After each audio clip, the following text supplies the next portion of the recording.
And today we remember another fight for freedom. 79 years ago, Americans landed on the beaches of Normandy. There are fewer and fewer men left from the greatest generation to remember D-Day. One of those brave men lives in Rotterdam, and he sat down with News 10 to recount what happened that fateful day.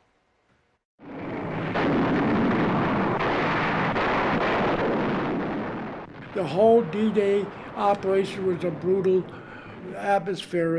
I can't explain it, it was terrible.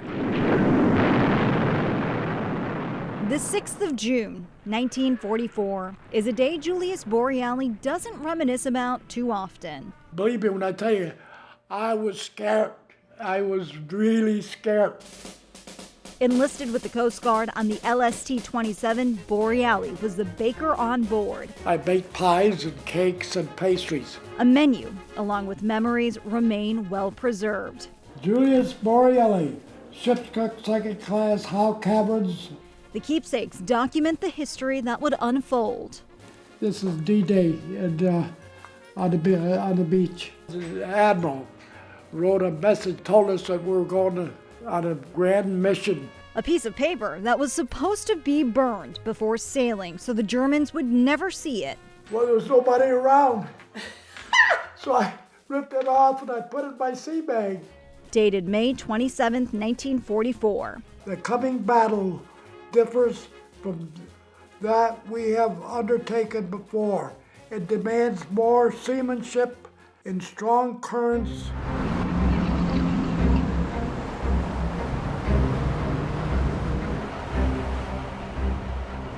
The landing ship tank designed to carry cargo, supplies, troops, and a 22-year-old Boreali crossed the English Channel, headed for Normandy.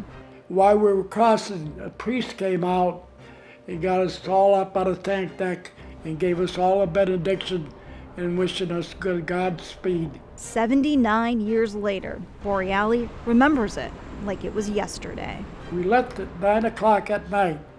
When we got there, it was about just getting daybreak. And all of a sudden,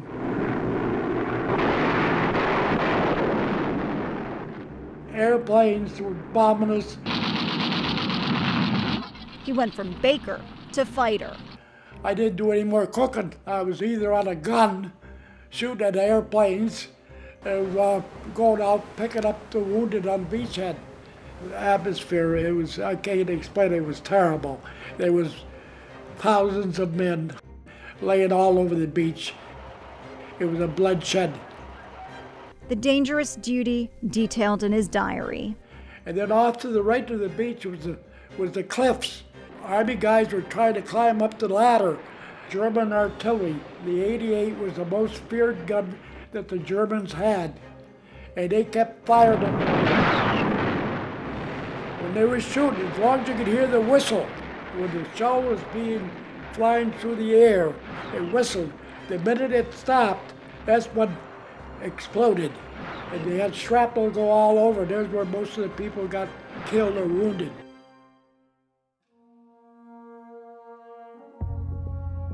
As thousands were rescued, Boreali found one of the wounded from his hometown. I think about that guy I picked up. You know, he recognized me. He was all sand and rubble and all blood. And here he says, Julie. That comes to my mind so many times. There was also his own close call. We were out of sand dune. We couldn't get off of it. They had another LST come around us while I was on a forward gun at the time. The whole ship went up in the air. That's 300 foot long. It hit a mine. If we'd have got off that sand, I wouldn't be here talking to you today. Do you want to read some of the entries, Dad? Boreali, now 100, is a survivor and a witness to history, events and experiences he shares with his daughter, Judy. And it's not a story, it's real.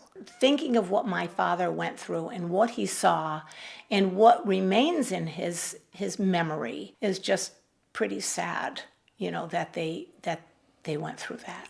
You forget about courage. Fear had already set in. So you just accepted it. The Nazis wanted to dominate the world, you know, and we didn't believe in it, you know.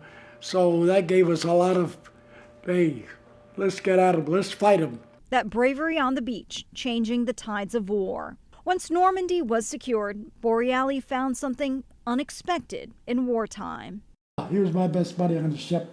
Friendship, even among strangers, who made him lunch to thank Americans. 2 eggs, home fries, tea, and crumpets.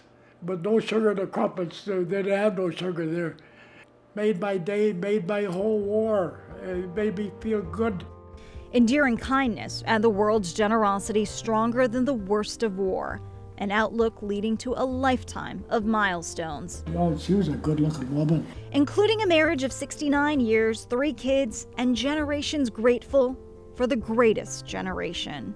And it's important to know where their great-grandfather and grandfather was and what led to our country remaining a free country because of what these young people did in World War II. I'm no hero.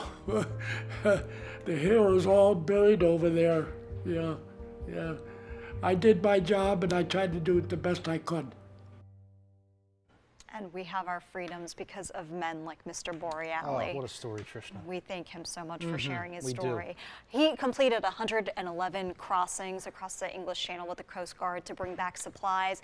Made it back to the U.S. in 1945. Then he went to work for American Locomotive, where he made Army tanks for the Korean War. He said fear had already set in, so we just dealt with it. I can't imagine what those young men saw And on this his day. outlook on Yeah. life just remains so positive, which I think it says a lot about his enduring spirit. But I couldn't get over the clarity with which he Right. remembered It was amazing. everything. You're right. It was amazing. Great story, Trishna.